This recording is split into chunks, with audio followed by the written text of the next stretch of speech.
Bienvenidos a Hablemos de Migración, el espacio donde exploramos las diversas facetas del fenómeno migratorio. En cada episodio nos sumergiremos en conversaciones significativas, historias inspiradoras y análisis profundos sobre el impacto de la migración en nuestras vidas y en el mundo que nos rodea. En este podcast buscamos derribar mitos, desmitificar estereotipos y brindar una plataforma para las voces de aquellos que han experimentado la migración de primera mano. Desde las razones que impulsan a las personas a buscar un nuevo hogar hasta las contribuciones que los migrantes hacen a sus comunidades de origen y destino. Hablemos de migración busca arrojar luz sobre este tema tan crucial en la actualidad. Acompáñenos en este viaje, donde exploraremos las complejidades de los movimientos migratorios, sus desafíos y sus aspectos positivos. Juntos descubriremos la riqueza cultural, la resiliencia y la diversidad que caracterizan a las comunidades migrantes en todo el mundo. Así que prepárense para sumergirse en estas conversaciones apasionantes y enriquecedoras. Hablemos de migración. Okay. We should start right now. And let me welcome everybody here in attendance tonight. It's an honor and a privilege for us and the organizations that have worked with us to put this together. And they name you them because they have done good work to get this thing off the ground. Of course, the Green Party, the Party for Socialism and Liberation, as Democratic Socialists of America, the Progressive Miami-Dade County Progressive Caucus, the Communication Workers of America, and the Simone Weil Catholic Worker House from Oakland, California. We all have worked together to make this tonight a reality, for us to have the opportunity to hear somebody who has participated in the development of Morena, and that for many of us, looking at the particular situation of what transpired in Mexico, it seems almost a miracle what happened there. So hopefully, our speaker from Morena, a good friend of ours, Luisa Martinez, who was one of the most prominent people in helping us in put together this event, and our brother Diego Torres Rosete is gonna try to give us the ingredients of the miracle. But before we go there, let me say that the Labor Community Alliance of South Florida is very proud to host this event together with the other organizations, and that we are also very much an organization of common regular people, as you can see, and we are very much involved in the struggle to help the American people move forward. Kathy, we can hear you. I'm sorry, Lorenzo. I'm sorry. Yeah. Just an interruption again, but I'm not seeing it on the Facebook page. So I don't know whether we just want to go ahead and consider the recording as something that we'll use later, or Well, again. I was seeing it. Yes, Gladys. They're not allowing me to get in. You see it live actually playing Go through. on Facebook? No, we don't see it on Facebook. Okay. It is on Facebook. If you look at your top right screen, where it says recording, on the side it also says Facebook. There's a you could just like go and click on the like Facebook logo, and I'll take you to the live. But yeah, we are live on Facebook. Okay, you're seeing it there. Okay, very good. Sorry, thank you. Okay, everything is okay. So the Labor Community Alliance. We hope that you enjoy this event tonight. And if you are interested in being on our email list, please put your email on the chat, and we will add you to our email list. I will be private to all the things that we do, and we do for the size of our organization. We do a lot. And so and we are making a big point of working together with other organizations, because we believe in what Morena has done, which is uniting all the left organizations to move forward.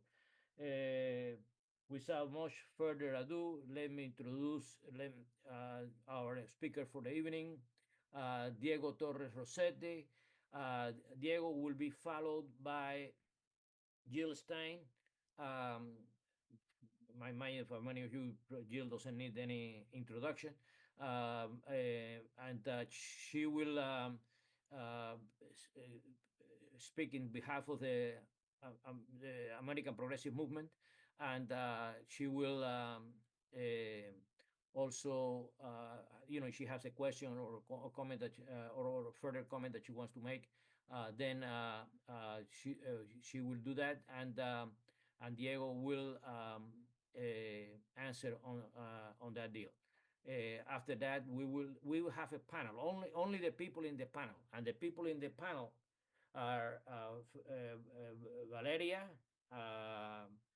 from Miami-Dade, Mark Patterson from Socialist Alternative, Angel Montalvo from the Miami-Dade Progressive Caucus, Angie Neely from Medicare for All, Victor Nieto from representing LCA, and of course Jill Stein, Jeff Bigelow representing the Party for Socialism and Liberation. And only those people are going to be speaking in the in person. Everybody else, if you have a question, please post it in the chat. We need an orderly meeting, and that's the only way we can guarantee it. This will, I'm sure that this won't be the last meeting, so we will take in consideration what needs to be done. But anyway, the thing is that without much further ado, let's have Diego Torres Rosete, a functionary member from the inception of Morena, and a functionary with Morena. Diego, you take it. Perfect. Thanks so much for the introduction. Hello, everyone. Thanks for the invitation to talk about Morena. Let's go right away, because there's a lot of stuff to say, and we don't have all night. So you get me, I think, 20 minutes to talk about it. I'm going to try to cover the time and trying to be specific with what happened. How is that Morena became what it is today and what it represents? But for that, we need to talk about 3 points. That's history. The second one is learning from the mistakes. And the third one, I think it is the most important, is involving to the people. We need to make sure the people is part of this change. And for that, I prepared this presentation. I'm going to try to go as fast as I can. To understand what happened with Morena, we need to go back to 1968 at least. Was the first time that the students, it's very important, this student, they rise against the political power, that they was corrupt, and they were against the people. I don't know if you know the massacre of October 2nd, 1968, where the government killed hundreds of students that they were against the PRI political party. And so that this is very important. You're going to see in the first part of the history how this start after the revolution has to happen all these years where the old regime that represent the PRI political party consolidate. And in 1968, finally, the students, they were against that and they protest. And the answer to that, the government killed hundreds of people. After that, many things happened, but the next big thing that happened was in the 80s. In 1988, the election on that day bring the rupture, the break point where the PRI with one of the biggest left politicals in the history in Mexico, which is Cuauhtémoc Cárdenas, who is the son of the one of the best presidents in Mexico, Lázaro Cárdenas. He stepped aside of the PRI and started forming the new political party, which was the PRD, which today is no longer anymore in power, disappeared because of the corruption. When Cuauhtémoc Cárdenas stepped aside from the PRI, López Obrador was in that. Was not a big figure that is today, but was one of the many politics that they step aside and they say the neoliberalism is bad for Mexico. So they start forming this new political party, which was the PRD. Not only him, was a lot of people, a lot of parties. They consolidate this new party. Another thing happened from 1988. We watched on this election was the first election fraud in Mexico. Everybody on the streets, we knew that Cuauhtémoc Cárdenas won the election against Carlos Salinas de Gortari. But how he managed all this anger of the people was the different way that happened years after that with López Obrador. What Cuauhtémoc Cárdenas did was complaining, trying to talk to Salinas de Gortari, and other people from the PAN, the PAN political party, but he didn't involve the people. So he complained. He wins small things that help to the left to keep going, but he didn't know how to manage all this anger of the people that was already against the political party, the regime that they are governing in Mexico. The next thing that happened after 88 was in 1999, where López Obrador became the president of the PRD. As a president of that political party, he achieved two things. One, that Cuauhtémoc Cárdenas won the election to be a first mayor elected in Mexico City. That brings to 2000, when Cuauhtémoc Cárdenas tried to be president again. López Obrador won the election to be the second elected left mayor in Mexico City. In 2000, Mexico made a big step ahead to take away the PRI. Vicente Fox won the election when the political party PAN, the PAN, Action National Party, won the election. Everybody was happy in Mexico because finally we took away the PRI. But the history tells us that Vicente Fox was part of the same old and corrupted regime. That may bring, since 2000 to 2005, constant fights between López Obrador as a mayor of the biggest city in our country with Vicente Fox, his government was really bad in the point of view what the Mexicans were waiting or expecting from him. This brings to the impeachment. The PRI, the PAN, they knew that López Obrador had really powers to possibilities to be the next president, and they didn't allow him to do that. That's why he tried to do the impeachment against López Obrador, and López Obrador was so smart, so he started using all that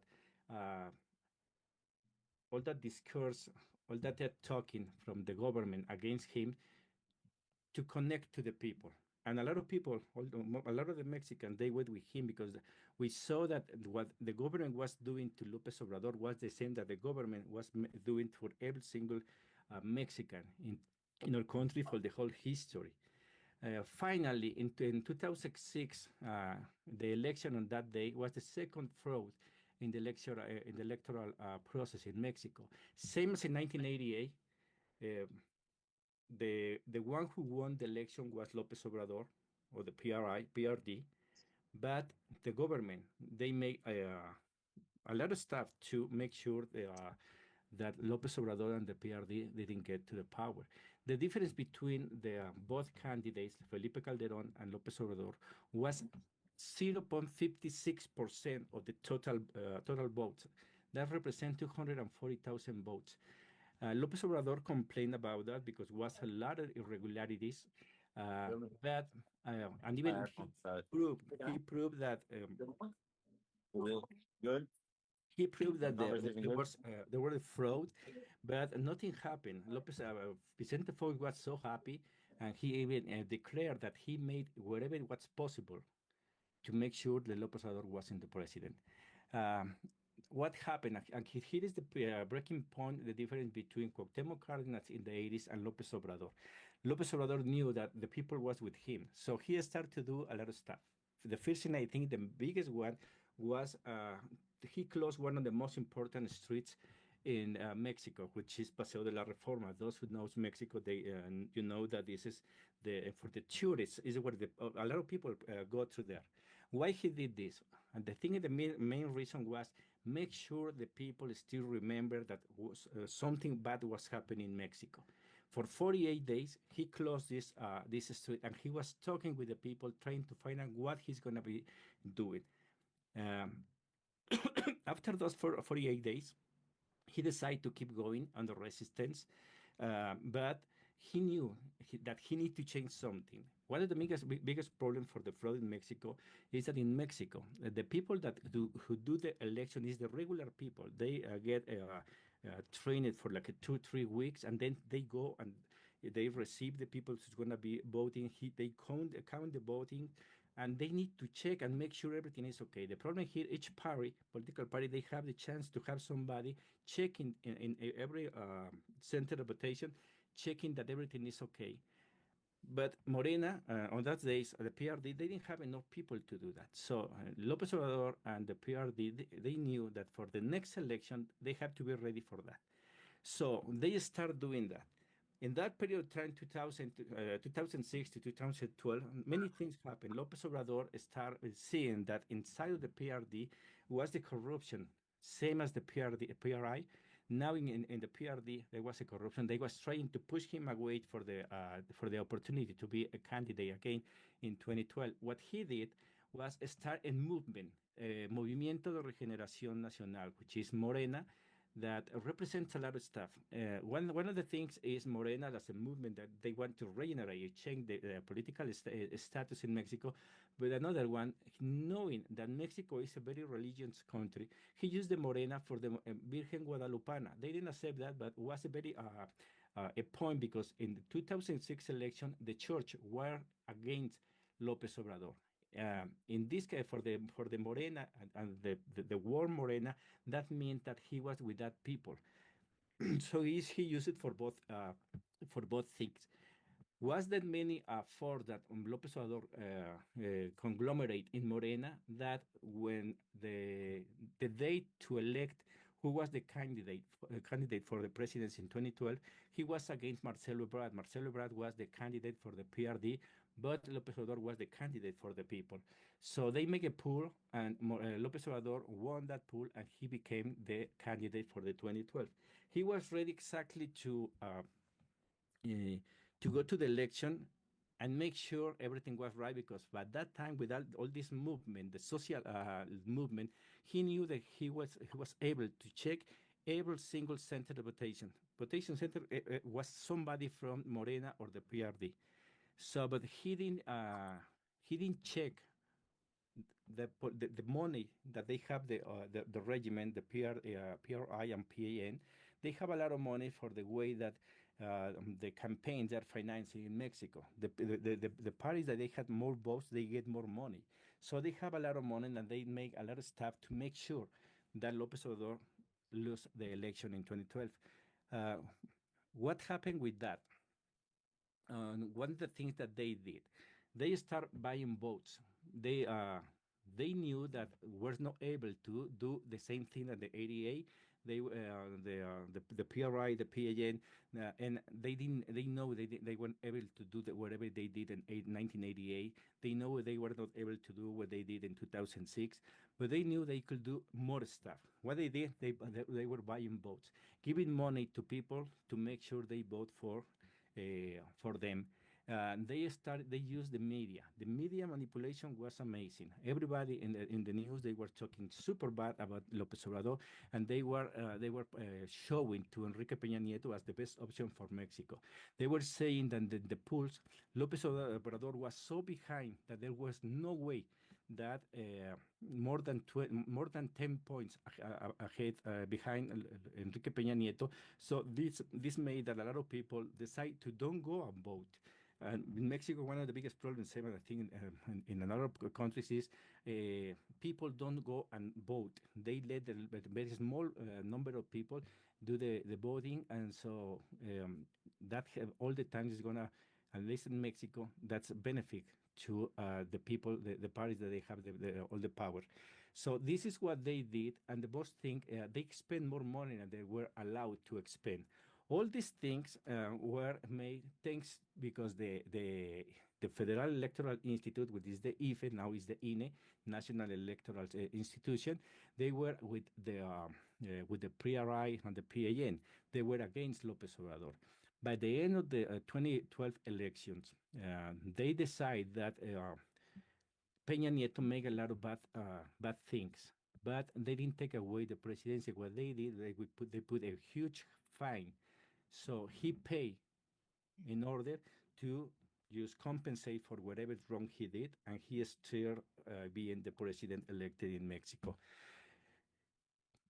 We see in the electoral fraud in 1988, then in 2006, López Obrador was doing something different.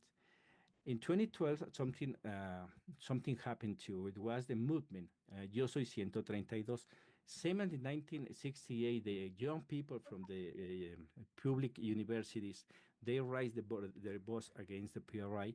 In 2012, the people, the university students of the middle class, the University Iberoamericana, I think that's the name of that one. It's a very exclusive university. They were against the Peña Nieto. They were against the PRI. So they start doing this movement, and a lot of young people from this movement, they were against the political regimen that we have in Mexico. They start supporting to López Obrador. So the middle class was very important for López Obrador for the next election. But at the end, they lost the election, and Peña Nieto became the president. As I say, in 2011, Morena became just a social civil association to conglomerate a lot of people and help. By 2014, they have to take the decision still as a just a civil association or became a political party. And they knew in order to fight against the regimen that is in Mexico, they need money. And the money, the only way to get it in the easy way, for just to say like that, is to be a political party. So they decide to be a political party. As we see, a lot of people start thinking about Morena from 2011 to 2014 when it became the political party and rise to power in the 2018. They say in just in 7 years they made what nobody else has been made before. The truth is that this movement is coming from long time before. López Obrador was so smart to start adding small things. The movement on 68, he learned from that. What happened to Cárdenas, he learned from that. The electoral fraud in 2016, he was learning, and he was just making sure everything is going to be ready for the day that he had the true opportunity to 2018. A lot of people get mad inside in Morena with Lopez Obrador in 2012 because he didn't fight to try to get back the control, to take back the presidency. But he knew the way that everything was in Mexico was not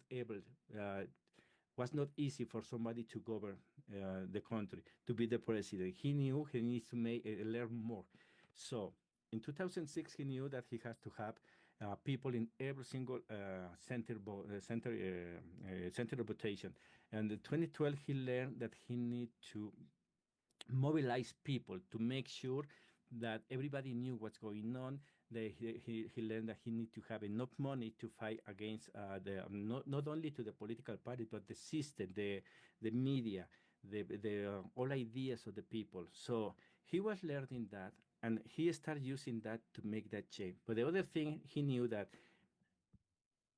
he need the media class, but he need the people with money. So he started talking with people like Carlos Slim, even with the owner of Televisa, of Televisión Azteca. He was talking with every single one, trying to tell them that nothing bad is going to happen when he rise to power, because he knew what he going to be doing. But it was not only that. The 6 years of government from Peña Nieto were a disaster. In 2006, Felipe Calderón called the war against the drugs, and was a very bad, big mistake that hundreds of thousands of people died because of that. Peña Nieto keep going with that war, but at the same time, they start stealing a lot of money from the people, and the people saw that, and they were more mad about that. López Obrador knew that, and he learned, and that's why he was able to manage that anger of the people to something constructive, like it was to vote for him. Andrés Manuel López Obrador, finally, his victory in 2018 was a result of a long process of social mobilization, the awakening of the conscience, el despertar de las conciencias, he called it. So what he did was this. He used the regular people like me, that was just immigrant in the United States, to start trying to learn what's going on in Mexico. And wherever we learn, keep going and teach another people, they open their eyes and see that whatever it was happening in Mexico was bad, and something, it has to be done. He reached to every single one, rich people, medium class, poor people, indigenous people. So finally, we have somebody that by himself get together a lot of people. Was something that nobody else, I think, is going to be able to do in a lot of time. That's the unique thing, characteristic of López Obrador. Morena not only agglutinates grassroots of the traditional people, but also other broad sectors of the society, including academics, businessmen, the student, worker, peasant, and citizens from all regions. López Obrador is one of the few people that know every single town in Mexico, and that's a lot. At least Oaxaca has more than 500 small towns, and he knows every single one. He knew that he needed to connect to the people, and that's what he did in 12 years. Was the political fight, but the same. He was just going to every single town of the country and talking with people, and the most important, listen to the people. What the people needs to say, what they would complain, and that's what that's why he became so strong for the election. The postulates of López Obrador, I think the most important is don't lie, don't steal, and don't betray. And he knew that people feel that they've been lying for politics, that they say everything's going to be okay, and never it was. They knew the politics were stealing money, and he said, okay, I don't going to steal. And he said, I don't going to betray your trust in me. Everybody was so tired of that. So that was his mojo, for a way to say it. He was just saying, I don't gonna do this. And people start thinking and believing in him. He was saying, I'm gonna fight against corruption. For the first, in Mexico, say, por el bien de todos, primero los pobres, for the best, first the poor. All the time put the poor people ahead. he started talking about Republican austerity. Every single government in Mexico, all the time the new government say, we are in problems. We need to fix things.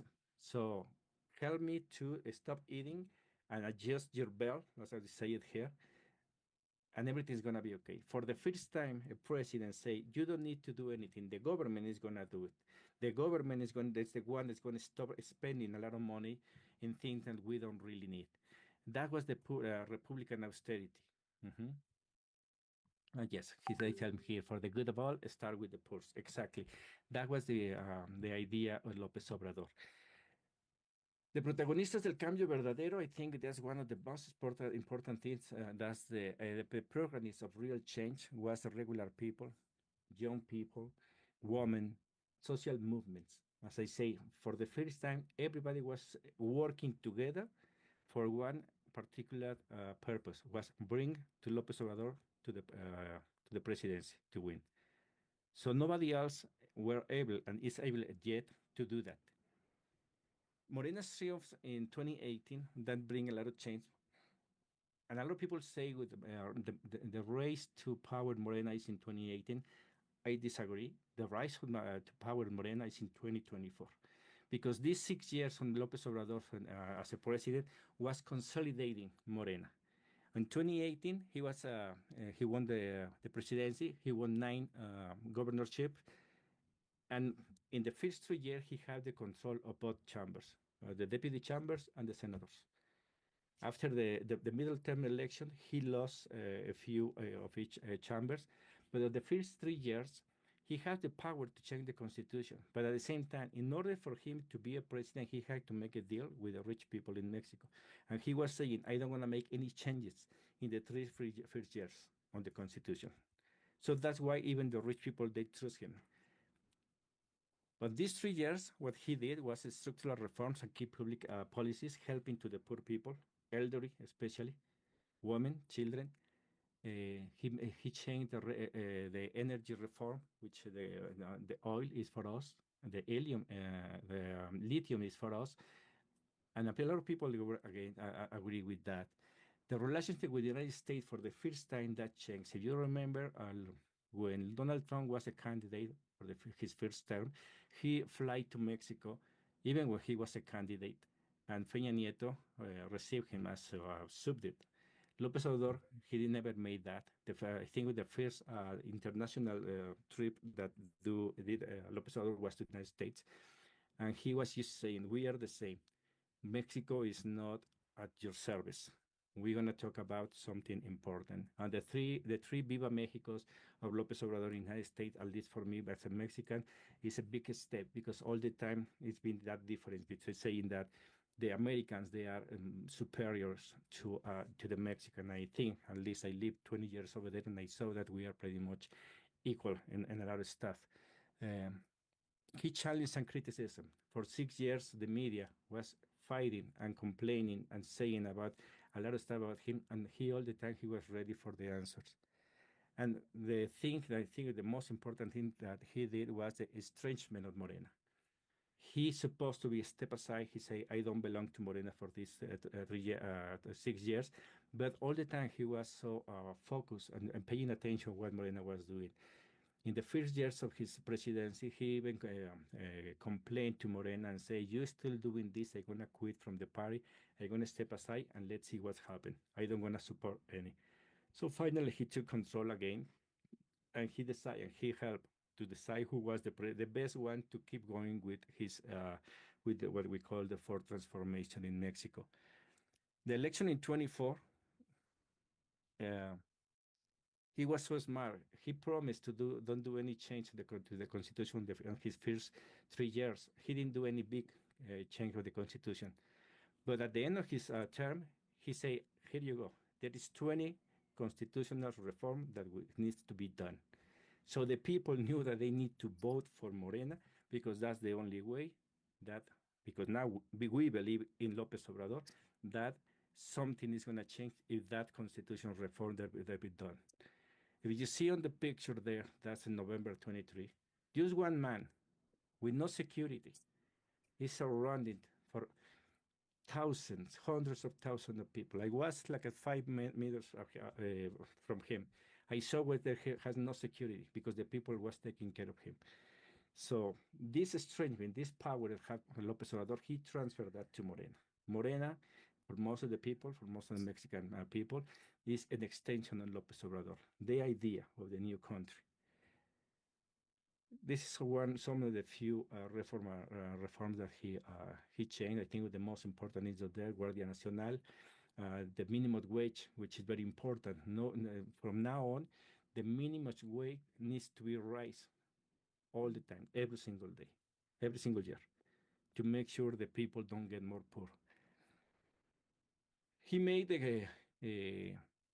the coalition with two parties, which is Partido del Trabajo, Partido Verde, not because the Morena need those parties to win the election. He knew that for the way that the political system is set up, he needs to make coalitions to make sure we have enough deputies, we have enough senators to make those reforms for the Constitution. So that's why he decided to go to the coalition with these two parties. Claudia Sheinbaum Pardo emerged as the first woman elected president of Mexico. Everybody was saying, look, she has more power than López Obrador because López Obrador had around a little bit less than 30 million votes. Claudia had more than 32 million. But it was as part of the Claudia Sheinbaum's political power that she had because she was a mayor in Mexico for 6 years. But most of this is for the continuation of the work that López Obrador has been doing every single day, pretty much for the first day, his 6 years of presidency from López Obrador. He was every morning on the mañaneras talking with the people, saying, this is the news that you need to know. He makes sure that the media will not have time to lie about anything because he was already in the morning saying, this is the agenda. This is what we need to be talking about. I think this is the real transformation and how Morena became a rise to power. Finally, Morena has a power.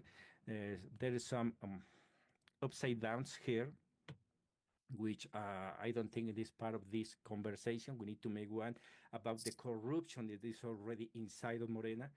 A lot of people that they were against López Obrador, against Morena, now they are part of Morena. But I think that's something that we can talk in another occasion. But I think this is the history of how Morena became the most powerful political party in Mexico.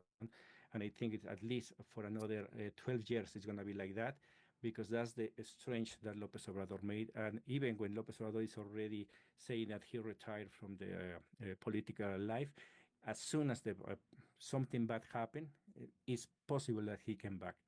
Me, as a member of Morena, I'm a congressman of Morena, I hope he never had to come back, because in Mexican history, if we go to the old history, we had too many Santanas that he was just one guy trying to rescue the whole country. I think the biggest elections of López Obrador was letting us know, to each one of us, we can make the change, one at a time, the protagonistas del cambio verdadero. All of us, we need to do that. So I hope you have any question. I'm here. Thank you for letting me talking. Thank you very much, Diego. That was a fantastic presentation, and you can see in the chat that a lot of people are already saying your praises. Please stick around for a little while longer, because we have a little bit more to go. Supposedly we're gonna end up at 8:30, but it seems like we might, if people is okay with people, we will stay a little longer. Any case, now will be the proper time for Jill Stein to come to the fore and speak as a member of the coalition, and also to ask any question or comments that Jill will want to make regarding Diego's presentation. So please, Dr. Jill Stein, come forward. Thank you. Thank you so very much, Lorenzo.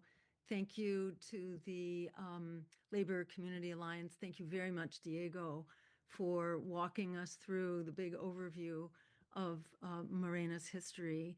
And as Lorenzo said, how did you guys, pull off this miracle? And yes, it's still in process, and we understand that the first 6 years were very much laying the groundwork for the work that needs to be continued now. And, it's very interesting for us here in this country to think about how do we apply the lessons and your experience, because we ourselves, we are also very much in crisis in this country. And we've just seen, another disastrous election where the needs of the people are not being met by any means. We just continue to backslide, and many of us feel like we don't have a political structure right now that can serve our interests. We have the best democracy money can buy, and money is a very, very big problem in this country. I was really interested in looking over information about Mexican elections and how is it that a People's Party could come together and really take the country by storm in the way that Morena did. And some of the things that I discovered, and tell me if this is not correct, because this is just my superficial, my first entry into this world of understanding Mexican politics, actually. But seeing, for example, that you have campaign finance limits and that your elections are publicly funded. As you mentioned, Morena looked to becoming a political party in order to have some income. And so there's public financing. On top of that, I understand there's also private financing, but it's supposed to be smaller than public, which gives you guys a leg up. And your limits, as I understand it, the limits for donations in your country is somewhere around 110,000, something like that, in that ballpark. In this country, we have no donation limits, especially now with with the Supreme Court rulings and Citizens United and the use of super PACs and all sorts of loopholes now that are legal ways to avoid limits on campaign spending, or I should say on campaign donations. Also, there are no limits on spending in our country, unlike yours. But in particular, the very corrupt money. In Mexico, you have corruption that can be identified and called out, various projects that are boondoggles or that are sales of public institutions and structures, like the sale of the telecom to Carlos Slim, was considered very corrupt. Well, in this country, everything is extremely corrupted. Our whole country runs on corruption and runs on big money. And, look at Elon Musk, who put $250 million into Donald Trump's campaign, or what was her name? The big Zionist sponsor who put $100 million into Donald Trump's campaiin, allegedly. Pardon me? Miriam Adelson. Yes, that's right. Thank you, Adelson. That's right. The wife of the the deceased casino magnate who has billions. And, and this is not the exception. This is the rule. And, so the spending by campaigns in this election for the Democrats was somewhere around $1.5 billion. And I understand there's a total limit in Mexico of something like 100 million. But we have, $1.5 billion was the expenditures in this campaign, and financed mostly in very large sums, much of which is coming in anonymously as well. So we have such a corrupt system that it almost defies imagination. And so that's a huge problem. And that makes it very hard for people-powered politics in this country to even contemplate doing what Morena did. And in the last election, there were several of us that were basically running on very similar, if not identical, platforms, to cut our military expenditures, which consume over half of our congressional budget, to cut that, to put those dollars into what we need here at home, healthcare and housing and education and getting out of debt and all that, really urgent, dramatic needs in this country. But that's not what our Congress will do. The people want an end to the genocide in Gaza, for example. We're not only funding that, we're now funding the expanding war in the Middle East as well. That's with our tax dollars. We're not just funding, the murder of women and children. We're also funding the assault on Lebanon and the West Bank and Syria. And there is no end to it. This is not what the American people want. And this is impoverishing us and endangering us as we butt up against the potential for nuclear war now in several areas around the world. So we are so badly misserved by our government, which has really betrayed everyday people and the rest of the world, which is being set on fire by our political system. And it's very hard to change it, even while there were at least 3 independent small political parties that I hope will begin working more together in the future and with others as well. And that's why the example of what Morena is doing is so, extremely interesting. Also, I want to just note that your media is really, really different. From what I understand, campaigns they can't simply buy big media.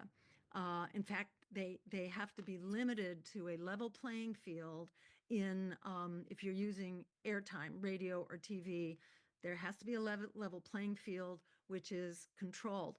In this country, it's very hard to overcome propaganda. It's very hard to even be heard if you can't buy your way into the discussion. And, there are issues, of course, on ballot access as well. There are so many ways to oppress the people in this country. It's quite overwhelming.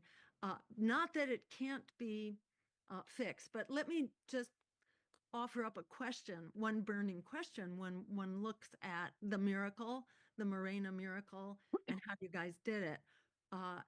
Somewhere in what I was reading, I came across something that said that around the time that people were becoming infuriated with the PRI and really ready to break with the PRI, that reforms in elections and the way that elections are conducted, and I assume that means finance, campaign finance, and maybe the limits on media.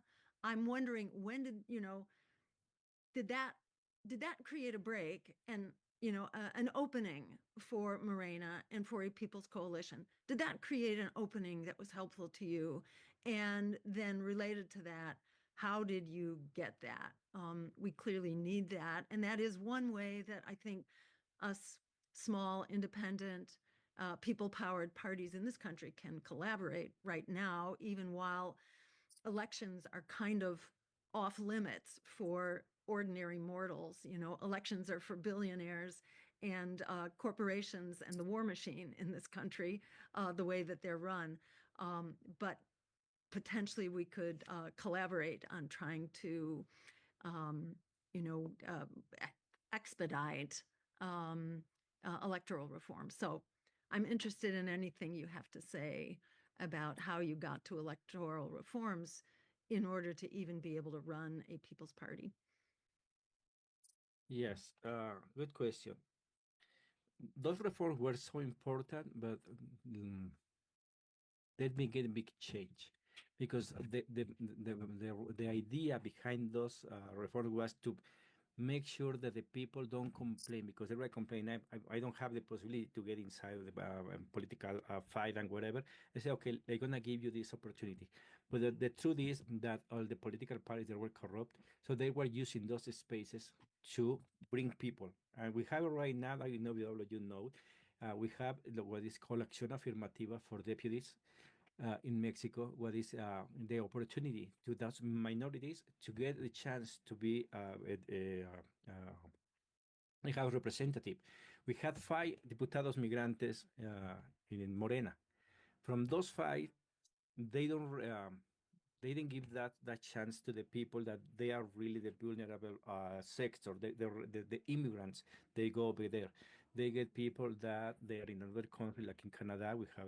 We used to have one up there.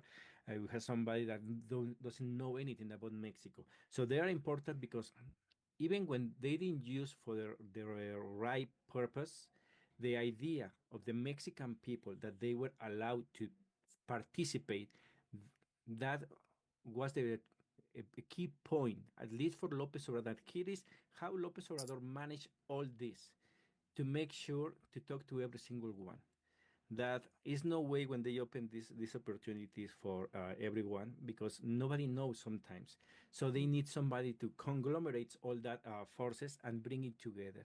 What Lopez Obrador was that when you say that the corruption is in Mexico, and you are right about the limits of the spending, but all the time they never respect that. And if the problem here is Morena right now, he's empowered because he's going to be the party that had the most money, because the political system, that's what they say, the party that had more votes, they're going to get more money, and the party that they don't have any votes, they're going to have no money. And the contribution, the donation is the same. There's a limit, but depends on how many people vote for them. Well, López Obrador and Morena, when I say López Obrador, is a small group of people that support López Obrador. One of them was already passed away. Was Enrique Dussel, was the mind of the movement of the López Obrador, Teología de la Liberación. He passed away this year, sorry. So the corruption, the only way to fight that corruption is with the people. Here, the government needs to be by the people and for the people. But the same thing, those spaces that you say that they open when they reformed the law, they were misused, and that was the big problem. Even it was a big step ahead, but was just so the people be quiet and say, okay, you ask for this, you have it, but you're never gonna be able to get that position. It's contradictory, but it's part of what Mexico is. I don't know if I answered the question. Okay, guys, let's open up to the panel. And thank you very much to Diego and Jill for their already participation. And the panel is composed of people from different organizations that help to put this together.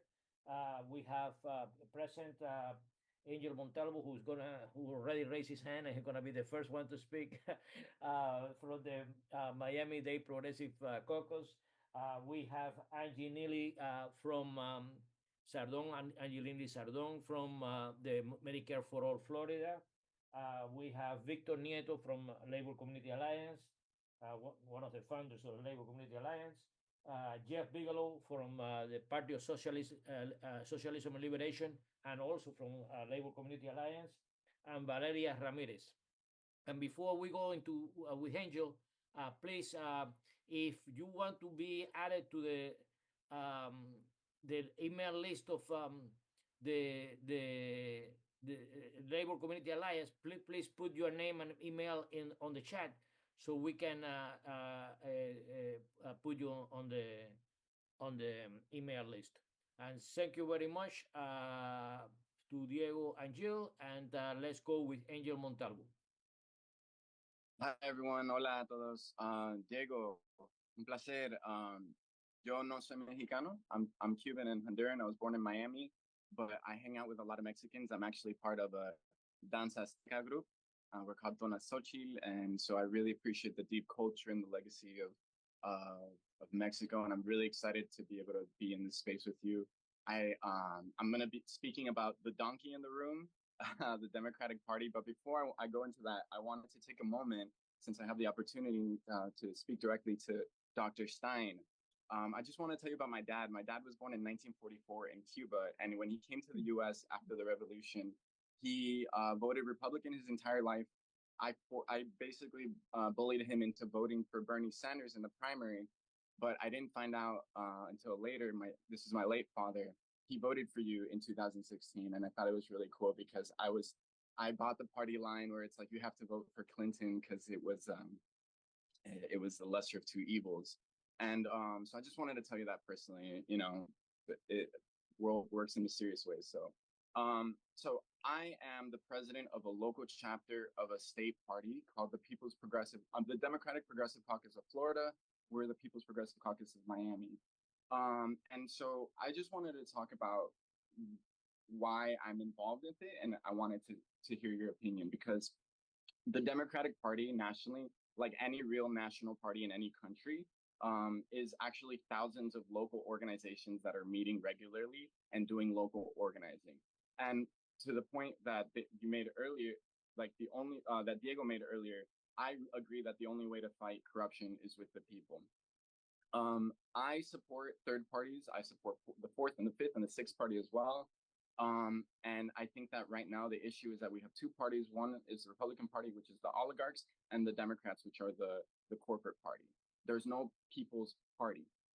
And I ask this to everybody who's in this meeting: do you know your precinct? Do you know the smallest unit of organizing that the American political system is based on? And if you don't, ask yourself why that is. Because a lot of the times, even though I'm a member of the DSA, shout out to the Socialist Alternative. That's how I started organizing when I lived in Portland, Oregon. I'm with it. But I just feel like in Miami and in Florida, my personal analysis is that the Democratic Party needs to be accountable while they're the main game in town. And so within the party, I feel like for example, we just had a restructuring meeting in Miami where we elected new leaders for the county party and state representatives for the party. And the reality is they're not reckoning with the reality that they failed as a party. They've abandoned the working people in this country. And that's why they continue to fail, especially in Florida, especially in Miami. I don't say this flippantly and by any means. And so for me, what I see is like what we need to do moving forward, at least in my role within the Democratic Party, is making sure that there's a conversation with the people, about the issues that they deserve. For example, people never have anybody knock on their door or call them on the phone as a Democrat saying you deserve healthcare as a human right guaranteed by a single payer universal healthcare system, like an improved Medicare for all system. Because like Ro Khanna said, we have golden shackles that they get all this money from the corporations, pharmaceutical industry, the private insurance companies that's so of this moment right now. And so, that conversation needs to be had with our communities, that they deserve these things, that these are something that can actually happen. So I'm really happy that Medicare for All Florida is on the call. And also that the reason why they don't have this is because our parties are corrupt. And so my hope is within the next couple of years, we can build up the caucus as like as an inside outside, like a parallel to the party, because we're not held accountable to the local party. We're held accountable to the state caucus. And then we can grow our numbers so that we can populate the Democratic Party full of people who understand that the reason why we have the issues that we have.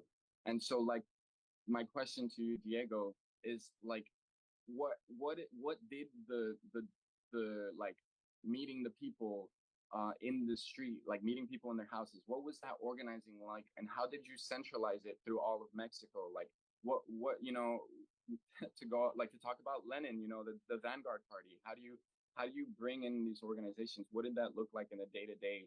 Because for me, the parallel in the United States is the precinct is the smallest unit. So I think everybody here should be speaking to everybody in their precinct first before we even start to worry about what the national conversation is. Like, has everybody here spoken to their precinct member, like the people who go to vote at the same place they do? So thank you. I appreciate your time. And thank you for being here. I don't know if Dr. J, do you want to answer first the question? Yeah, go ahead. I believe that probably it's better for all of us to be doing it one by one. And Diego, try to limit it to no more than 3 minutes. Okay. Easy way. How we in Morena we did it. It was start with your family. You are young. Your parents, they don't think the same way. They don't see the reality. And that's why we start here. Morena, the strength of Morena was me as a member of Morena. I was start talking with my family, with my friends, making sure they knew what's going on, and then ask them to do exactly the same and start growing the knowledge of what's going on. That's how Morena did it. It was a despertar de conciencia. In my street, I used to go. To me, happen in the United States was more difficult because you don't know Mexicans in every street. So for me, was trying to go to SWATMIN for SWATMIN and malls and all that stuff with my newspaper, Regeneración, and say, oh, this is what is happening in Mexico. But in Mexico, it was more easy because in my own street, I used to go and knock the door and say, something we need to change this because this is bad. Listen to the complaints of the people. People always say, no, because López Obrador is a danger for Mexico. Say, no, it's not, because Mexico is already bad. So there's corruption in Mexico. Everything is bad right now in Mexico, and we need to change that. That the organization supposed to be a start from the political party, but in the truth is not. They just give the idea. You start to go, start doing that. They give you the tools, the information. We received that information. We were talking with every single one. That's what we did. Okay, I think that's the answer to that. I hope I answered your question. That was the point of how we did it. Was that way. Let's go to the following person, Valeria Ramirez from the Democratic Socialists of America, Miami-Dade. Yeah. Mucho gusto, Diego. Gracias por la presentación. I think you probably know my comrade Luisa, who is one of our National Political Committee members, who put us in contact. But I think this was such a great presentation, and I think having these exchanges is really helpful for us to really think through how we build a workers' party, how we build the movement, because it is so incredibly weak, right? Our labor movement is weak, and our socialist movement is weak. And we have a looming Trump presidency, right? And I think two things came to mind. I would love to continue doing exchanges like this. I mean, the Democratic Socialists of America went and had an exchange in Cuba with comrades in Cuba. We've observed elections in Mexico. We've observed elections in Venezuela, and we are building international links. And I think besides learning from because we have to figure out ways to do things differently in the United States, like our context is different, but this helps, right, bring those ideas together. But I think the two things that came to mind for me were, well, with the looming Trump presidency, we will need to do some community defense. In my day job, I organize with mostly undocumented workers here in Miami. Lots of them are Mexican, and I think something that comes to mind is how can we work together besides doing exchanges like this? In which ways can we collaborate to do some community defense that transcends, right, just like my neighborhood, right? So if like the folks that I'm organizing with here unfortunately get deported, how can we have like a link so that they can continue doing the work if they come to Mexico, for example? So that was my first question. And then I think like a bigger question is like, how can we start thinking about not just these types of exchanges, but starting doing more collaboration so that we can work together. I think especially with Mexico and with Canada, like how it'll be so important for all of our three countries to work together to defeat capitalism and the claws that imperialism has, right? Like the reason we're here, a lot of immigrants, we're here in the United States because the United States was in our country before, right? And it like created conditions that made us leave. And yeah, so I guess those are my two questions. And I think they're very similar, but it's like, how can we do not just exchanges, but also think of ways to collaborate? Thank you, Valeria. Yeah, the first step is give these exchanges of ideas. What we can do, collaboration. I think, I know with the political party like Morena, they have some limits. I'm a congressman of Morena, but at the same time, I opened a new organization, Frente Amplio de Mexicanos Inmigrantes, This organization I opened it right after the 2021, and it used to be called Frente Amplio de Mexicanos en el Exterior. But the situation changed because the immigration issue is been raising up so much, and I started talking with people from Guatemala, El Salvador, Honduras, and they have exactly the same problem. So we changed that to try to bring together all immigrants. The people are there in the countries, and they already have to move for one or another reason from his place to live. People live in Mexico, those ones there in the United States and Canada.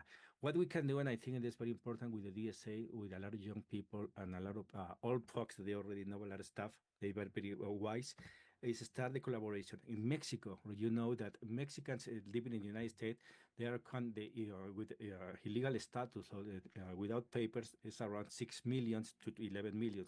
Nobody knows exactly the true number. But Mexican from first, second, and third generation, there are around 40 millions. That's too many. And most of them, they are not involved in politics. What we can do, and that's what we are pushing in the Frente Amplio, is to make sure all the sons of Mexicans, they are living in the United States, that they are American citizens, start claiming their nationalism, their Mexican nationalization. At the same time, they get involved in the political party, in the DSA over there, in Mexico with Morena, and start making those bridges to get together and the collaboration. I think it's something that the parties, they don't gonna do. I think we need to stop talking about if the Democrats or Republicans, they are good or bad, because in my point of view as an immigrant, that's the same. Both of them, they are fighting for whatever they need with this money for a very small group. So that's the truth in the different ways. But at the end, we need to do something as a extra organization, that organization as a Frente Amplio, DSA, and all of you that they are get together here. We can start that. I invite you. I'm gonna leave the information here in the chat about my channel and all that stuff, because it's very hard. We don't have the money, and I think pretty sure you don't have the money as well as the political parties, and we need to start asking for them to exactly to help us. To me, it's gonna help if at least I have one more subscriber to my YouTube channel, because I'm trying to bring information. It's gonna be helpful for me to receive all the information that you have, and I can provide you all the information that I have. What's going on, the organization, institution, and they are already helping to a small group of people. I think that's the idea. One of the biggest things that helped Morena was the idea. Why we need to change to do that through change. And it's what Enrique Dussel used to call, let me see, because I put it here, I don't forget, is liberation theology. He used the religion. We need the messiahs to go conglomerate. The people need to choose somebody, one guy, to represent all of us, and that's what López Obrador. The power of López Obrador was not López Obrador. López Obrador without the people is just a regular guy. But it was more than 30 million that they say, we want that guy represent us. And I think right now the strongest figure in the United States is Bernie Sanders. But I think we need to do something in favor of him and pick somebody younger, because he's old. And here is many young people with brilliant ideas, but we need to start changing that. I think the main thing and the most important here is to start with this, changing ideas. This is what's happening. This is what's happening. What do you propose? What we can learn? And I think it's a long way to go to López Obrador and Morena, Mexican country, this country took us many years. After the revolution, from my point of view, this transformation never was made. The revolution started to change the power. Everything is there. It's exactly the same. Finally, something changed in 2024, because not even in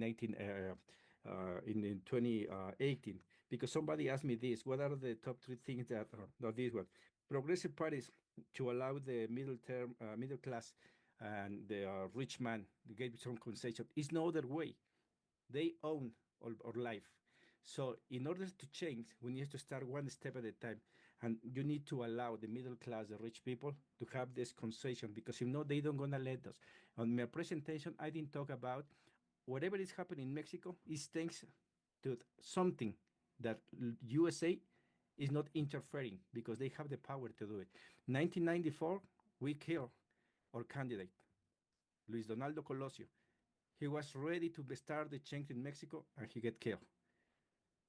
So I think this a lot of stuff to do. I think this is the point, good point to start. I'm gonna give you my information. All of you gave me your information, the same as I've been talking with Luisa all these years that I know her. Is changing information, talking one to each other, and give the information that's gonna help the people. Not the people that's already on the power, but the regular people. And I think that's the biggest strength.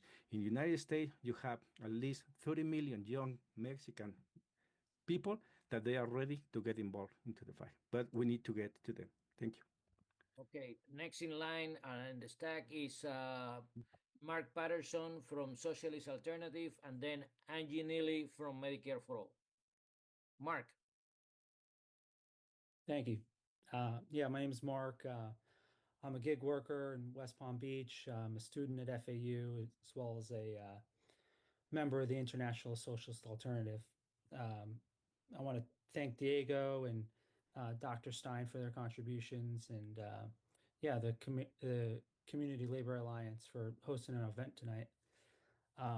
I think that one of the most important lessons that we can learn from Morena is the need for political independence. Morena was able to break from the pre and the pan, build a political movement, and then consolidate into a political party, and then go on the offensive. To be successful, we need to consolidate our movements into a unified organization. Networks, coalitions, alliances do not seem to be enough. We need to link our movements into a unified political force. This can lay the basis for a new working class party in the US. The working class needs our own political organization independent of the two capitalist parties. Our task in the coming period must be uniting working class people with a program that unapologetically fights for our interests. We need a new political party that represents the overwhelming majority, what I describe as a workers' party. The ruling class is only as strong as we are weak. In other words, it is possible to push back and force concessions from the billionaire class by building powerful movements of working people and the oppressed. To build the most effective struggle, we need to fight independently of all capitalist parties and take on capitalism itself. I think Trump and the far right all over the world are reflections of the capitalist system. If our movement is actually going to be able to pose a threat to that system, the capitalists won't be afraid to crack down, regardless of whether there's a Democrat or a Republican in office. The key to defeating right-wing attacks is building militant, working-class struggles on the ground. That's something that both the Republicans and the Democrats are opposed to.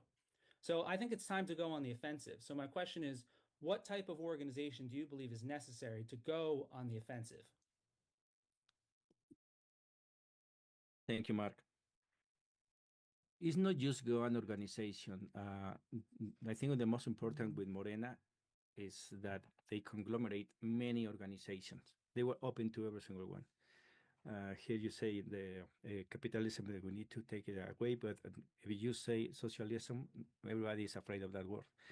Enrique Dussel used to say, we need to end with capitalism, but we don't know what needs to be done. We know something needs to be done, but we don't know exactly what is that. So start doing something. We start talking about what is the point, what is the goal that we have. Taking the idea of the Marxism, but without trying to reach him, because it's already failed. But we need to start in one point. The organization in Morena, he started, as you see, in 2006, López Obrador had enough power by himself to take control of the country. But that's never going to happen because he had the power of the people. People were supporting him, but he needed another organization. He didn't have that. 2012 pretty much was the same. In 2018, finally, he came together, say, with the organization that's a political party, Morena. He came with all of the organization for the labor, from the medicals, from the Congress, from every single part, indigenous people, they were supporting him. I think it was the main thing. They respect one to each other, knowing that every single one have their own agenda, but looking for something. There was a start to get into the government. Once you get into the government, some things start changing. Morena in 2018, they have 23 secretaries, committees inside Morena. Right now, they have only 12 because they knew that in order to get to the power, they need to bring every single one. After that happened, you are allowed to start taking away those that you don't need. It's one of the questions that they made here. What needs to be done in Morena for the other parties that Morena made in USA, but the same they did it in the country, was open their doors to every single one. That's the big problem, because now in Morena we have people from the PRI, we have people from the PAN, so we have people that they were against López Obrador and Morena, but we need them in order to reach the power. Obviously, with the idea of the power is going to be to serve the people. And that's why you need a social movement that everybody is, in their point of view, supporting something more higher than what they are expecting. So it needs to be one organization that accepts many other organizations. Because if you are looking with just one thing in common for somebody else, the same as everybody else, is the only way you can keep going. If you are expecting to every single one go exactly in every single point in the same way, there's no way. The young people, they have their own agenda. The old people, they have their own. The same as in the United States, it's not the same talking about people in California than talking people in Ohio or in Massachusetts. So, but at the end, I think this was the biggest thing in Morena, that they opened their doors to every single organization. They were used what's the organization of the people. Thank you. Thank you, Diego. Angie Nelly. Hi, can you hear me okay? Yes. Okay. Hi, Diego. Thank you for sharing with us tonight. I'm Angie. I'm here representing Medicare for All Florida. There's organizations similar to ours in many states, and what we do is we're pushing legislators to catch up with the American people who know that healthcare is a right and that we should have healthcare, comprehensive healthcare for everybody, free at the point of service. There's so much we could learn from Morena and Mexico, and I wondered if you could speak to the healthcare system there and any changes that Morena has made to providing healthcare to the citizens. Thank you, Angie. Okay, the healthcare system in Mexico. One of the biggest things that supposed to be López Obrador made was like to make sure every single Mexican, they have the health system access. Here, the biggest problem is a very bad one.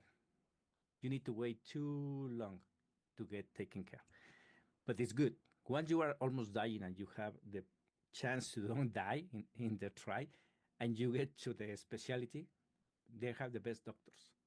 I think that's not in the same way that the United States, but there's a lot of corruption. And I say it's not in the in the same way because both systems, they are corrupt. The United States make a lot of money from the healthcare system. Everything's so expensive.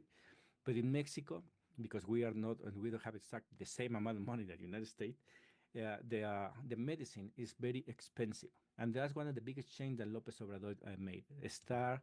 He stopped buying those medicines, super expensive, that the medication, and start making the new deals.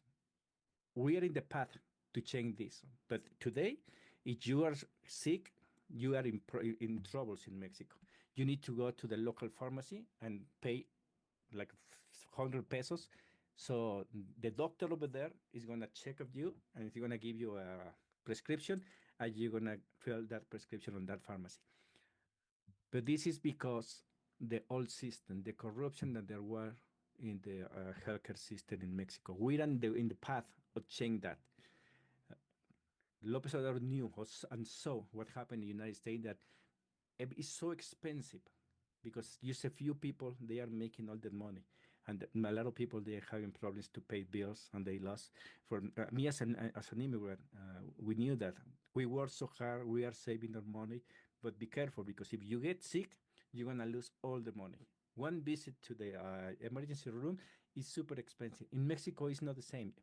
At least somebody is waiting for you over there, and you're gonna wait exactly the same amount of time that in the United States you wait in the emergency room 4 or 5 hours, but they're gonna take care of you with with what we have, which is very small things.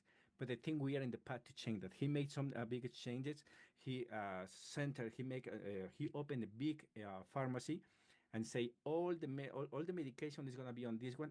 And if somebody needs this medication, exactly this one, you're gonna send it to that hospital, because before some hospital they have that one, and the other one they don't. So they were losing a lot of time just sending that money. This is the public healthcare. The people that they had money in this country, they don't have any problems.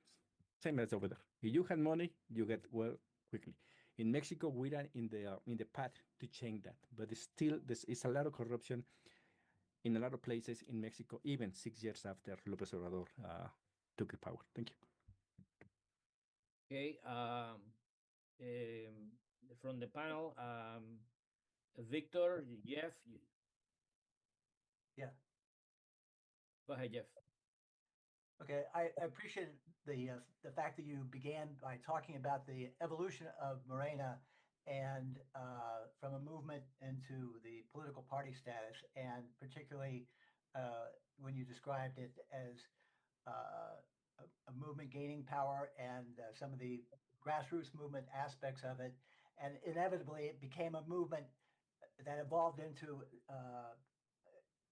all movements like that, particularly in oppressed countries, come into conflict with U.S. imperialism, and it's reflected in the energy sector, and reflected in your comments about how AMLO came into a different relationship with the U.S.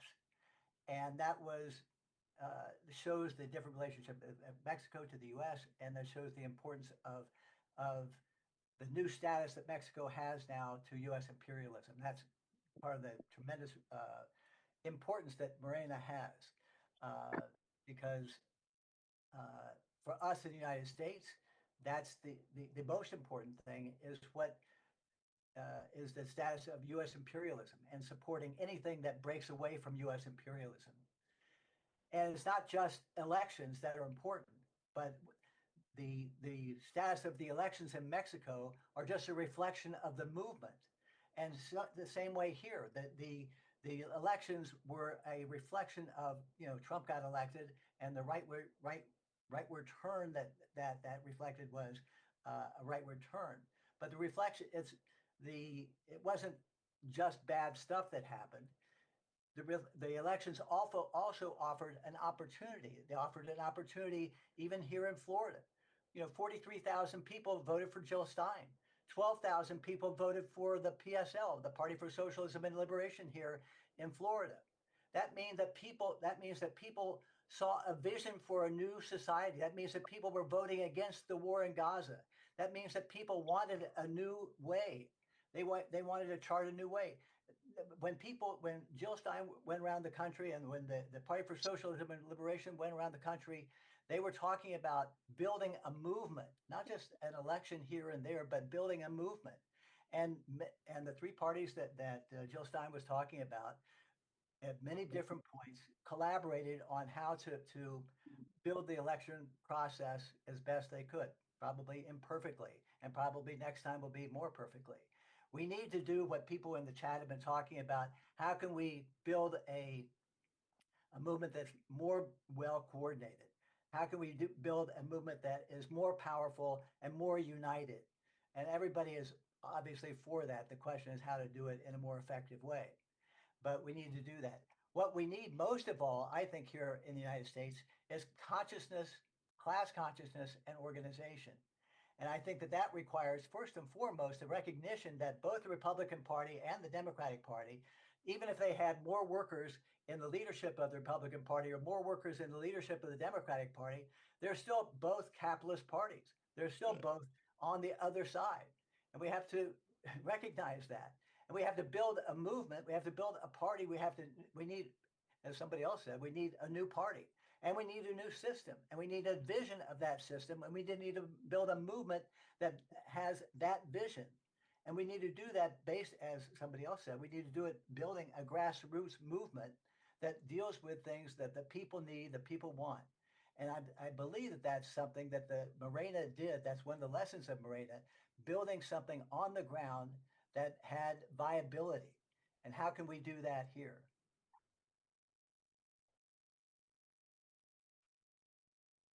Okay, on this one, how could you can do it here? I think you need to decide to start something new because right now it's still the fight, Republicans or Democrats. I saw some of the information that they put here in the chat that they say that you get 43,000 votes. People vote for Jill staying in Florida. 12,000 people vote for the Party of Socialism. Nobody knows about that. We need to start saying, hey, it's more than two choices. Because everybody just thinking they have just two. Even a lot of Mexicans, they vote for Donald Trump, which is crazy. Because they didn't have any idea they have another option. They don't know that is independence. So I think in order, it's very important that you decide to start something new, but don't make the mistake to do it by themselves. You need the support of some another forces. Morena is strong. Why? Because they have the best. When they ask me if you're allowed to give some concession to the middle class, we were very close that Marcelo Ebrard was the candidate of Morena. Moreno Ebrard represents middle class, the old regiment, and we opened the door for him. At the end, the people decide was Claudia Sheinbaum. But this is what Morena did. Don't be afraid of opening the door to all the possibilities.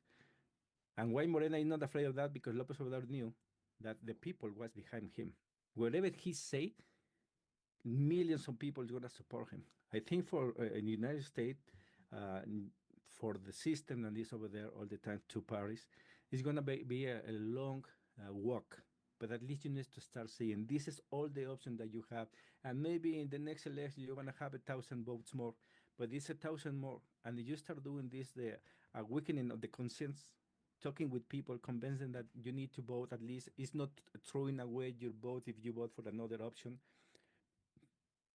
That's going to be changed. It's the only way that, for me, in my point of view, there's no way that Morena is going to be here if they didn't open the door to the people, to the bad people from PRI and PAN. So, but they took the decision in 2014. They say, this is a small movement, with what is very important, Morena, let's make it a political party and start fighting with the big guys. And that's how Morena did what they did. Thank you. Thank you, Diego. Gracias. Víctor Nieto.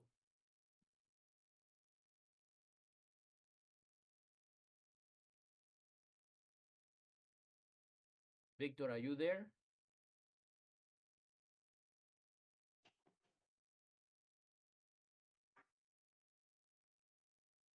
Okay, Victor is not responding. Okay. We're gonna take question, one or two questions from the audience, and we're gonna start with the first hand raised.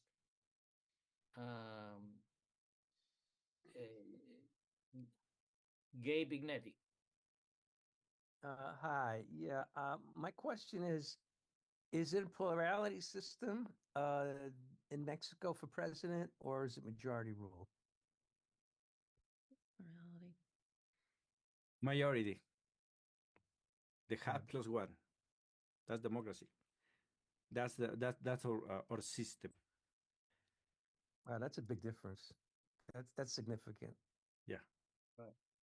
Thank you, Gabe. Next would be Linda Thompson.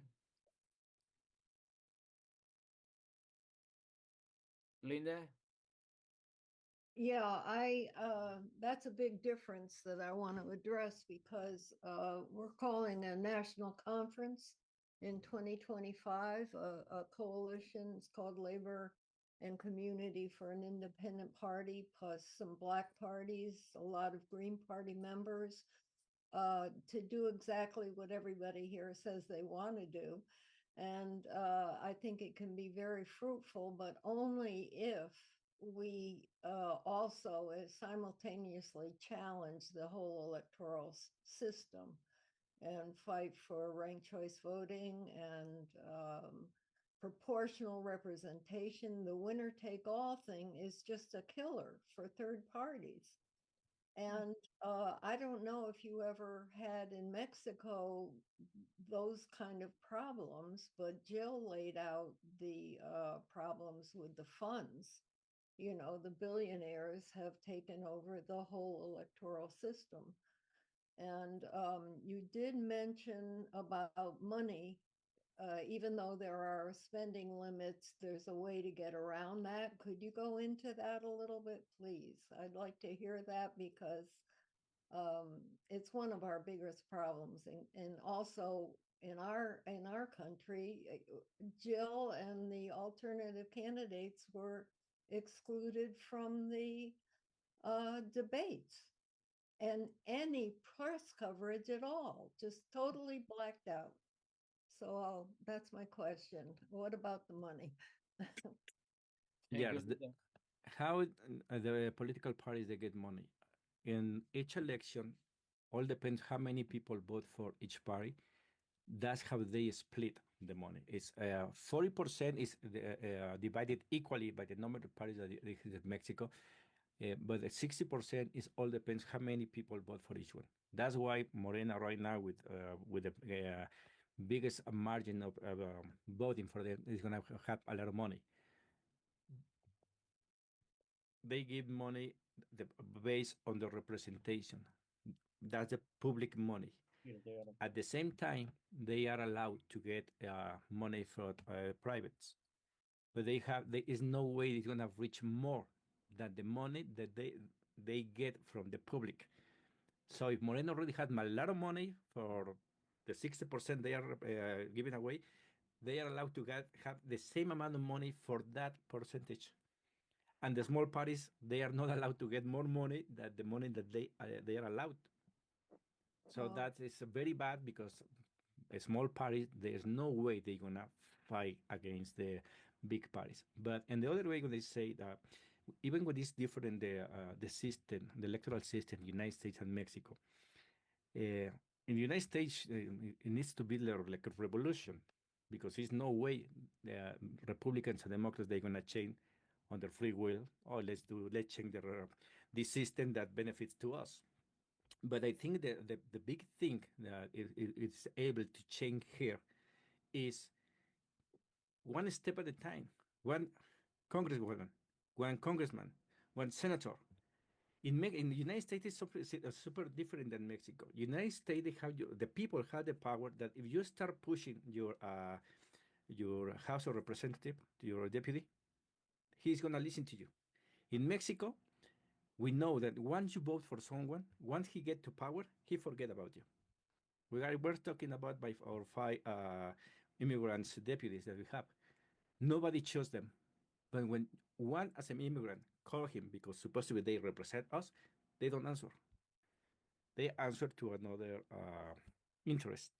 United States, and what I remember the time that I lived over there, is that few of the senators and the deputies, they listen to the people. So I think in this way you can make some changes, pushing those guys, they are already in power, but at the same time, start in something that's more like to start winning some seats on the House of, on the senators, with the deputies, and then you can do something that in Mexico, Colosio tried to make. Colosio was he born in the pre-system. The problem with Colosio was in the campaign, he was saying that Mexico needs a change. That wasn't bad news for the people they ostend the power. That's what he got killed. If he wait and he didn't say anything and he played the game, he will be the first president, and he will be able to change things in the Mexico history. But he was talking before he took control, and he didn't have that need because he was part of the old system. He was already president. For López Obrador is different because he was against the system. But I think this one of the things you can do in the United States is no way you're gonna change the presidency right away, but at least if you start pushing enough and making sure these small parties they show up in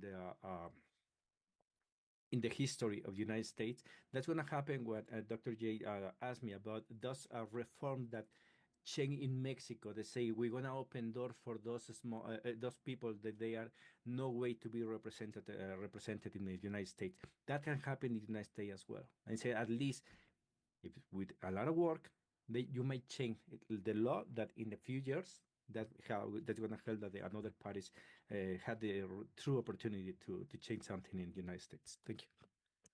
Well, it took you 7 years to get the president. Two more people and two more questions, and then we had to call it off because it's already way, and it's an abuse of Diego to do this. He didn't sign for all of this. John Copeland and Rose Robbie, and that's it. After Rose, the ball game is over. John. Thank you, Lorenzo. Can everyone hear me? Yes. Yes. Okay. So this is a question I kind of formed off of an important point that Dr. Stein made regarding propaganda being a serious issue in this country. I'd like to say, considering right now, we have a news media campaign going on, gaslighting us working class citizens without health insurance to feel sorry for the United Healthcare CEO and tell us how assassination is bad when the United States spends billions of dollars on military to bomb and starve children in places like the Middle East and Gaza, and while our own families die from denied healthcare coverage. So making this specifically about the issue of media and propaganda, this question is directed to Dr. Stein and Diego about, could you explain more regarding the Mexican media reforms that Dr. Stein referred to that Mexico conducted to combat the propaganda? If Dr. Stein, you feel that Diego could explain this better, feel free to pass it on to him. But I'm also curious if the American news media's response and creation to the monster of Donald Trump during his first election, I'm curious if that had influence over these newly written rules for the Mexican news media. So it's kind of two questions there. So thank you, John. I'll just clarify what I found very striking in the reading that I was doing. And I was looking at the University of California, San Diego has a whole department or project that looks at elections and election rules and infrastructure in Mexico. And you can Google that. It's really interesting. And they talk about money in politics and the rules around money in politics. And they also talk about the rules around media. And I was like really shocked that you cannot do air, at least according to this university program, you cannot simply buy out the media, at least not radio and TV.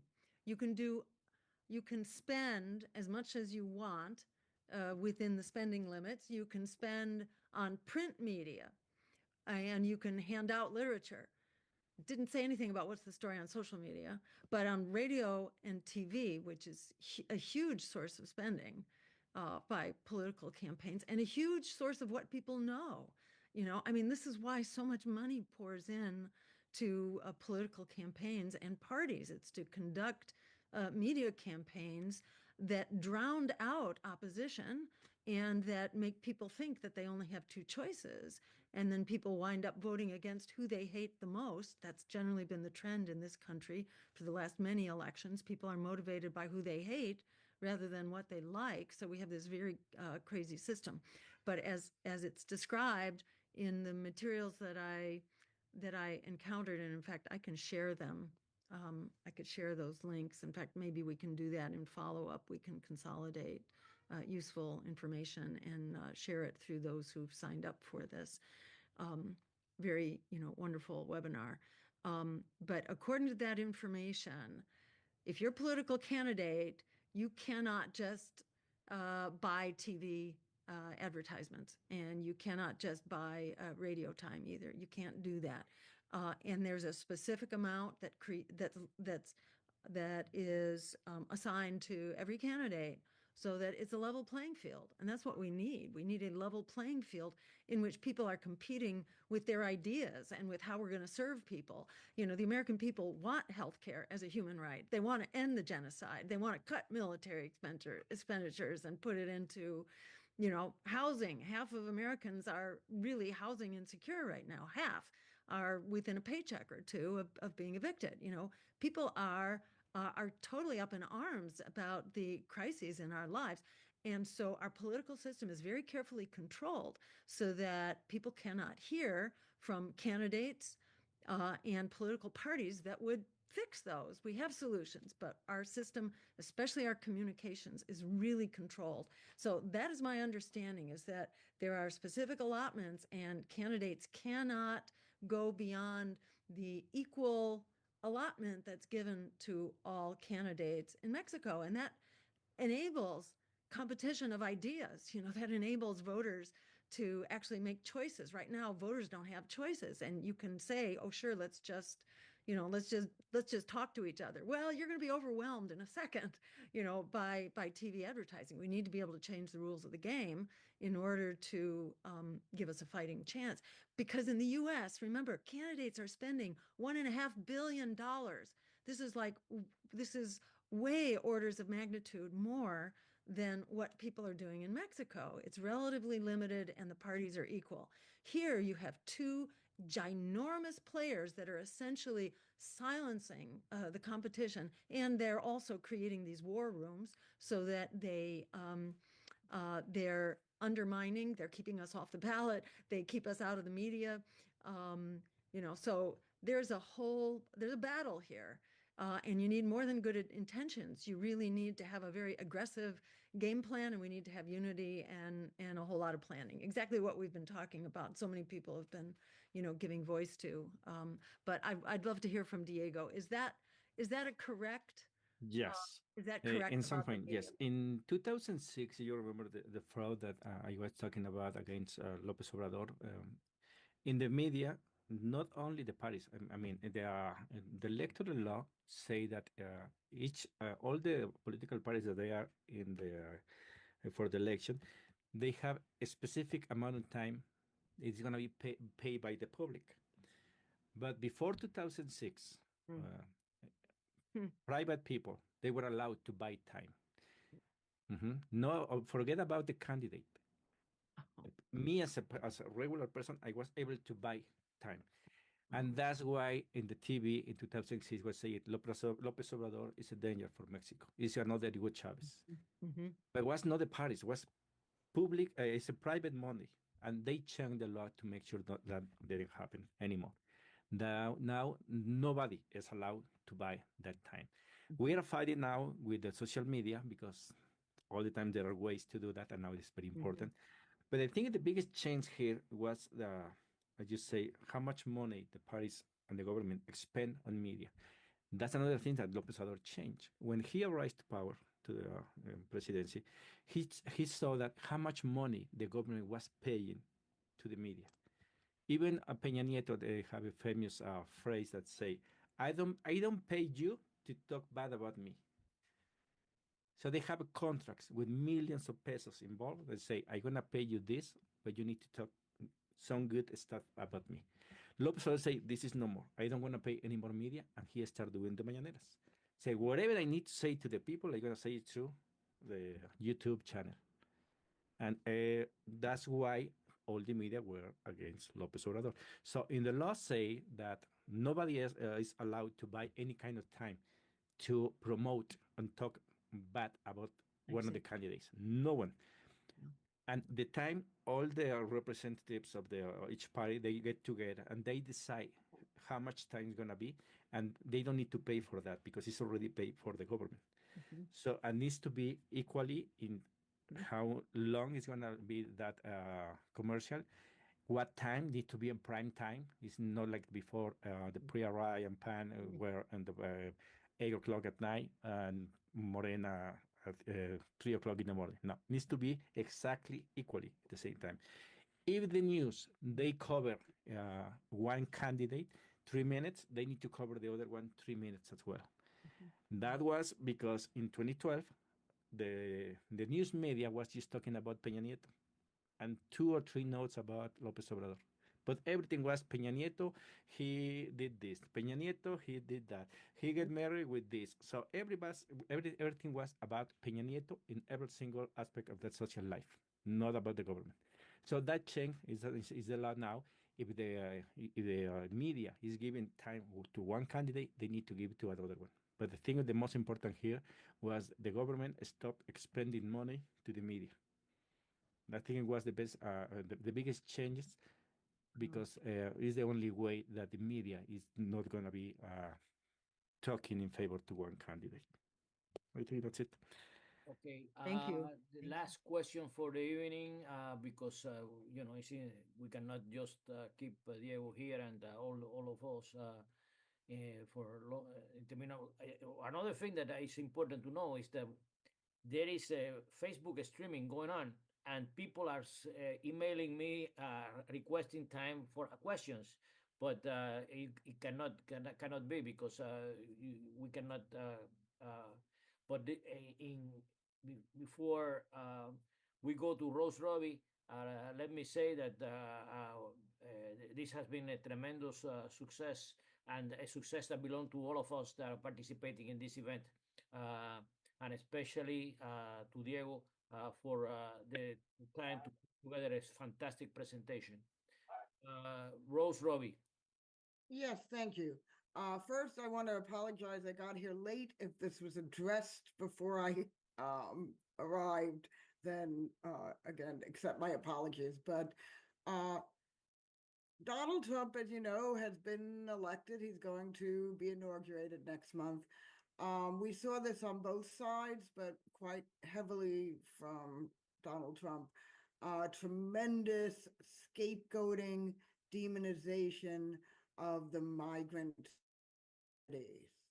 And I think that we're looking at some very hard times ahead. I work with the Green Party, have for quite a while now. So I'm really asking this, speaking as somebody with the Green Party, although I think it could, be useful to everyone. What do you believe that the Green Party of the United States should be doing to push back against this and on a legislative and campaign level? How do you think we could be most helpful in protecting our migrant brothers and sisters? Thank you. Okay. I don't know too much man about the Green Party. I need to know, but I think what Morena did was talking with the people, listen to the people. I think it is very hard. And I tried to do this for Morena, United States, for me as a Mexican. Living there is so difficult because the country is so big. Everybody lives so far away. It's so different than Mexico. But I think with the social media, with all the networks that they have, I think they start paying attention what people is talking about, what they need. Somebody was putting here, stop talking about the Donald Trump. He described as a orange cloud. I think we can use even talking about him to show people how he is wrong, and we need to do something different to change that. I think that's the biggest thing that you can do is start talking with people, invite them to be part of something small. Somebody say, this maybe is illusion, this never gonna happen. But that's why I start my presentation with the students in 1968. In 1968, no one in Mexico could believe that López Obrador is gonna become president in 2018. And a lot of people die because that dream. And some of the people, I include myself, we need to know that this is a fight that you can in this fight you can even lose your life because you are fighting against a monster, which is the capitalism system. So stop thinking that there's no way to reach that goal. It's not gonna be maybe today. In 2018 was a big party in Mexico because no one believed that some guy like López Obrador. I'm talking about the imagine of the indigenous people, a brown skinned guy get to power without all that support of the people. It's a big road we can just go together. We at least now I know that there's more forces in the United States. Stop talking about Republicans and Democrats.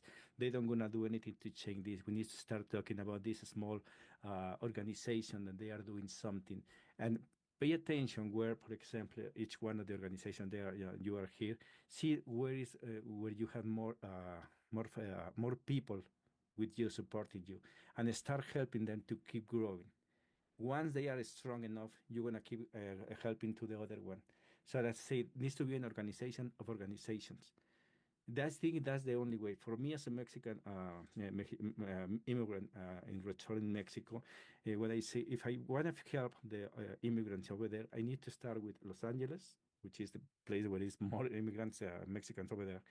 If I don't see a city, I need to go with California, all the frontier, California, Arizona, Texas. Florida is another history over there. But I need to start with those states that are very important. If I get those people get organized, that's gonna make more easy the job for the rest. I think we need to work together. All the organizations that we are here, we are there. As you say, for the immigrants. For me, everybody's talking about what Donald Trump is gonna do.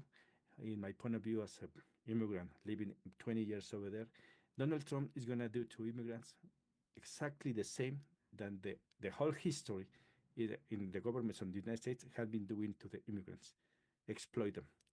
If you don't lucrative, because the immigration is a business for them. So I think for me, there's not a surprise. But he says he's going to deport 1 million people. Biden is already doing it. He did it in the first time. Obama did it too. Every single one, even Ronald Reagan, who made the big amnesty, and everybody's talking that, he made a lot of money to the American people thanks to that amnesty, to that reform. A lot of money start getting into the Social Security, for example. So we need to start small, helping one to each other, keep doing this kind of events, and talking with people, talking with our neighbor, because I sometimes it's more difficult talk to the people next to us, and if they are not thinking the same way that we are thinking, start listening to them, and then we can just manage that information that they are giving to us to give some ideas of what could be done to change this. I hope I answered your question. Yes, thank you so much.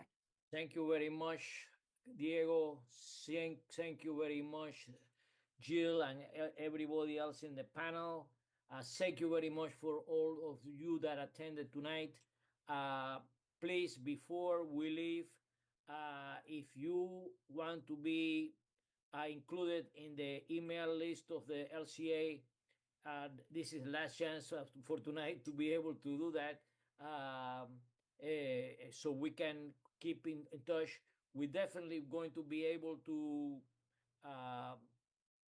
continue this work, working together and doing the best that we can in order to move this thing forward and accomplish, maybe not in 7 years, but maybe 10, accomplish what Morena had been able to accomplish in Mexico. Like Diego just said, in 1968, nobody in the world could have thought that Alvaro Manuel López Obrador would be the president of Mexico in 2018. Nobody could have thought of that 30 years later. Thank you very much for tonight.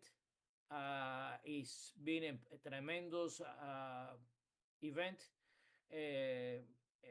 We are very proud to have been working with all the people that we work with to put this together. And individually, I want to thank a few people like Luisa Martinez from DSA, who got us in touch with Diego. Of course, the Green Party, Kathy Gilbert and her husband, Steve Shawan. I mean, without them, we couldn't have done it. Victor Nieto from LCA, we couldn't have done it.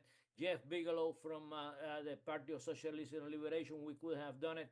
And I hope I am not forgetting anybody here that were a major contributor.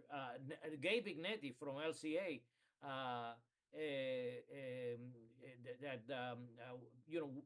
did the flyer and did all these things that were necessary to make this event a reality. So I want to say thank you to all of you. I'm gonna be staying probably for a few minutes copying all these emails. As you probably have seen, for